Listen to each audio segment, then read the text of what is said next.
Hey there, my name's Niandra, I am a Grandmaster 2 Mercy main, and we're going to be looking at a match from a plat player named Will. Now, as always, please don't be mean in the comments, and the main thing we'll be looking at here is positioning. So I think Midtown is a great map, but I always get a bit nervous when a team wants to defend here instead of here. I swear that porch has never gone well for me. As a general rule of thumb though, it's worth playing safe at the start of a match because enemies aren't shown on the scoreboard until 15 seconds in. When you don't know what the enemy is running, you won't know how to adapt your playstyle. When you start off by super jumping or floating out in the open, you might get sniped or hacked out of it, and losing Mercy first is bad for a number of obvious reasons, but it will also wipe your team's mental. Anyway, I mention all this because Will starts the match following Junkrat, instead of staying in the train cart and pocketing Soldier, which would be much safer.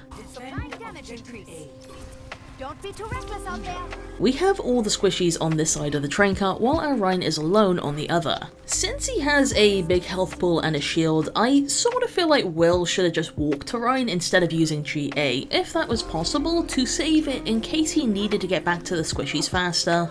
Will then Guardian Angels forward to Junkrat and slingshots to a position that places his back to the enemies left alive. Personally, if Junkrat even needed to be flown to at all, I would aim to jump back into this area. Like, a Mercy pocket on that porch can be so strong. Even though backwards GA has been nerfed, make sure you aren't completely ruling it out either, since it does still have its moments. Here, our Rhine is going to end up slightly injured, but not enough to be critical, so I would leave it to Kiriko while applying pressure by damage boosting our Soldier. I've gotten into the habit of pinging souls I want to res, and I think it helps out quite a bit. It might have been beneficial here since Ryan lowers his shield to step back from the Sojourn Snare, which I think he could have just tanked, and then he goes for a hammer swing instead of redeploying his shield to cover the res. I think the B management here is pretty good and could just do with a bit of polish. I might be talking complete nonsense, but I feel like I can see Will actively have to think about ignoring healing on Rhine to damage boost. This is why I recommend getting into a mindset where you consider damage boost your default job, so moments like this feel more natural and fluid. Again, playing from this high ground platform with a Soldier to damage boost is a really good position to be in. Will's team gets 2 picks and an enemy touches the objective, so he Guardian Angels forward to immediately touch. Now, Midtown's capture point being so open already makes this really risky, but also now you have Guardian Angel on a pretty long cooldown. If enemies turned on Will and this play ended up being a huge mistake, it would be a moment before he could reposition. Very briefly, Will is going to heal their fully health Kiriko while trying to precisely position. I think he ended up concentrating too hard on that and his brain defaulted to healing. Because we've res Junkrat over Kiriko, I would consider using Valkyrie here. Both teams have picks, and with Mercy's buffed healing, using her ult this way really isn't that bad. There's a good chance that the consistent increased healing would be good enough to offset Kiriko being out of the fight, especially since teleport means she would be quick to get back, plus it would have given Mercy more options in terms of positioning. Using Valkyrie as late as this wasn't optimal, but not awful either, especially when Rhine picks off both enemy supports. To be honest, I don't think Will could have done anything differently here because there's a turret on point, no allies take damage, and Valkyrie no longer has health regeneration. Woo! No, Will does very briefly heal his fully health Soldier, probably because he wants healing, but that's basically it.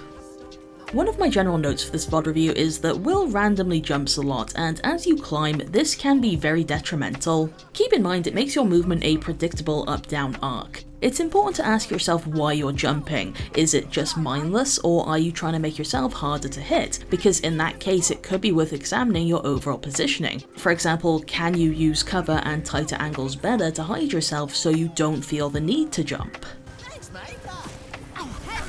Very nice res on Soldier. Will does start out on top of the police car, which elevates him a little bit instead of behind it, although he's quick to fix this. Come here and I will heal you. Will damage boosts Anna as she gets injured by a Moira orb and then turns his camera right, removing her from view. She is in a pretty exposed position, seemingly trying to take shots at enemy spawn, so it would be worth keeping an eye on her. Once again, would be a little wary about stepping on top of the police car and elevating your position. This ends now. For the next 15 seconds or so, I really don't have any complaints about the way Will plays. I think he makes the best use of the limited cover available, there's some solid B management, and a nice clear display of patience when it comes to reviving Anna, something that I could only dream of. It's very easy to miss through the chaos, but Junkrat becomes critical as Will pans his camera view away from the payload. after your team wins a fight on defense, generally you should be thinking about how you want to position in the next fight and look for any adjustments you have to make. I would be slightly cautious about standing somewhat openly like this when you have that right side doorway. Now that every enemy has respawned, I would be very reluctant to make jumps like this, especially since that doorway has left camera view. I am going to skip ahead a fight here because not much really happened in it. Ryan pushes up in a way that makes him go around a corner, which probably cut off Anna's line of sight, so I do get why Will followed, even though it feels risky. I would be hesitant to take the pistol out though, because as I said, I don't think Anna can help immediately. Checking in. Damage intensified. Watching this area. Okay, watch this next move carefully. It's not done. So Will got his beam onto Reinhardt, flew forward and immediately cancelled Guardian Angel. It was especially risky when you factor in how pushed up Will was. He was playing from a position that might have required him to quickly fall back if enemies attacked, which he briefly couldn't do because of one pointless GA. If you're gonna Guardian Angel to the ally you're already beaming, usually you need a reason that's more than just I wanted to keep moving or quickly move a step forward. Soldier dies and Junkrat is weirdly deep, so he doesn't seem to be an available flight path. This basically leaves Mercy with Anna and Ryan, which isn't ideal, but we can work with it. Will goes into cover and I think briefly gets stuck on terrain from the random jumping. Anyway, he then leaves cover and I don't feel great about this play. As Will then flies back, he brushes against Ball, which boops Mercy and ends her momentum, which is pretty interesting. I think I would have just stuck in the room with Anna instead of darting in and out, which again, not a great play, but I want to say better. Will gets away with a lot this game because the enemy team is a bit wonky, and it's important not to get complacent because of matches like this. Heroes never die. Supplying damage increase. Will basically gets to bring the round to an end with a little bit of Balmercy as a trait. Overall, a good job. This is a very winnable match. Alright, let's move on to round number 2, and to start with a nitpick, we can see Niandra charging a volley, so it could have been worth flicking damage boost onto him and then back to Soldier, but also just keeping beam on Soldier was perfectly fine. Will gets forced into an awkward position in the first 2 fights by no fault of his own. Junkrat goes up top alone while everyone else stays below. However, the other support is Zen, who has low healing, and speaking of Zen, keep in mind he has shields that regen and the support passive, so if he looks to be in a safe position you can usually just let him heal himself. Will however leaves Junkrat, who then just dies in the train cart, and the question is, should Mercy have stayed with him? If the other support had higher healing, then I think the answer is just a clear-cut yes. When your team is split in 2, generally having a support in each is a good idea to balance out healing. With Niandra though, the answer becomes more muddy, but I still think the answer is yes because of how more likely Junkrat is to die when he's on his own versus when he has healing. I think ideally, Mercy goes with Junkrat and Ryan pushes forward fast enough that she can meet up with him soon enough. Anyway, Soldier then does the exact same fucking thing and it takes longer, but the results end up the same. I feel like Will got caught between 2 different plays and tries to cater to both instead of just committing to one, and I have a lot of sympathy because that's often how Mercy should play because her mobility allows her to kinda dart about. I do think this is just one of those moments where Mercy just needs to adapt to her team playing in a weird non-optimal way and go with the flow. I always really like that saying where one person doing something stupid is an idiot, but everyone doing something stupid is a plan. Niandra heard me talking shit about his healing and uses Transcendence for a single Junkrat, and the team pushes in. One thing to note, Soldier doesn't seem to be back yet, so it's a bit hasty, but I assume Ryan wants to capitalize on Zen ult. Will activates Valkyrie, the enemy responds with 3 ultimates, it gets nullified, and I really don't think there was anything Will could have done differently here.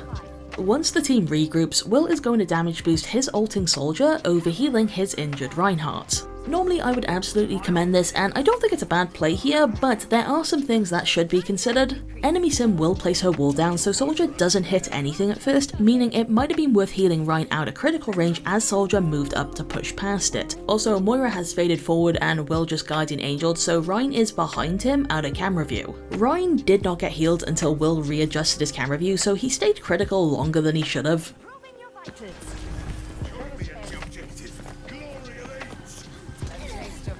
Very minor, but I do think Will should have pinged that enemy Soldier. There's a chance it might not have mattered, but there is a very blink and you'll miss it moment here in a sec. Thank my medical Professionalism. So to rewind, our Moira drops in front of us. She orbs herself as she walks into this room, and Will briefly heals her while Junkrat died on point. I think Will should have prioritized Junkrat here because he can't self-heal and was in a position that made him more likely to take damage. As I said, this happened so fast that it might not have mattered, but priority is a pretty important thing to know. Will is going to GA forward without his beam attached to anyone, and it's important to remember that you can move your camera view during GA to reconnect it. Because Missy can super jump at any time, it's a lot harder to mess up if your brain is focused on something else during flight. Once again, I can see Will's brain get conflicted between helping Moira and falling back, which means he's slower to actually help her, but moments like this can be really tough to judge. All I can really suggest is that sometimes you need to be fast at committing to something, since that brief pause of doubt can be the reason a play doesn't work out. As for the Valkyrie, it was pretty risky considering both teams had a lot of picks, but a commendable risk.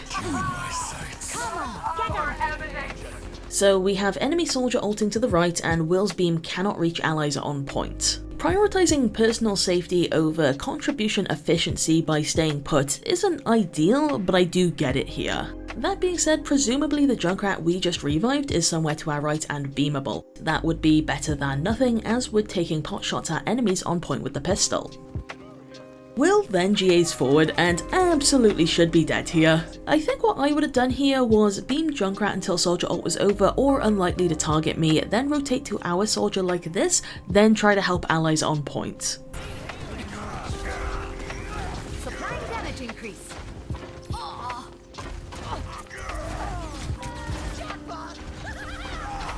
30 seconds.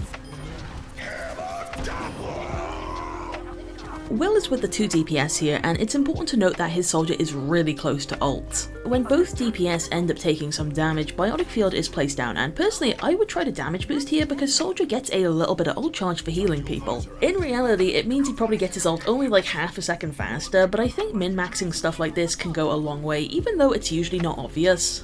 Will basically had a choice here. He could stay back in this position that's cramped and next to allies, or GA forward like this, which comes with more room at the expense of being closer to enemies. Personally, I would have been inclined to stay back, especially since it makes pocketing soldier easier.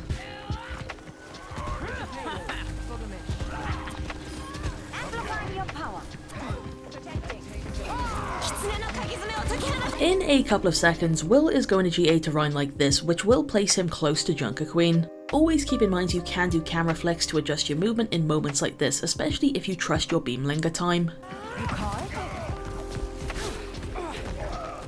Will has multiple injured allies here, and to be honest, I would consider Valking for healing, then switch to damage boost when people are stable. There's a bit of a gap between the teams which Rhine can struggle with, and I'm a bit concerned that Moira would have run out of resources before the gap could have been bridged if she didn't use Coalescence. Plus, starting a fight off with Valkyrie is usually fine and lets the team play more aggressively. Will doesn't use Valkyrie and is fine anyway, which good stuff. Sometimes I feel bad when I do VOD reviews because anytime the Glock comes out, I'm always like, actually, damage boost would be better, and well, in this instance, I would boost Ryan because on his own, a hammer swing from him does 85 damage, meaning he needs 3 swings to kill a fully health 200 HP target. When damage boosted, he does 110.5 damage, meaning he only needs 2 swings to kill a fully health 200 HP target. Damage boosting non-aim intensive heroes during stalls like this can be great because there's less chance to miss when pressure is at the melting point. Plus, Kiriko is a notoriously small hitbox character, making it even harder for you as Mercy. Anyway, Will's team pushes the payload and wins the match. So good stuff, and in summary, positioning is definitely the main thing Will should be looking at. Thank you so much for watching, feel free to like, comment and subscribe for more Mercy content, and have a nice day.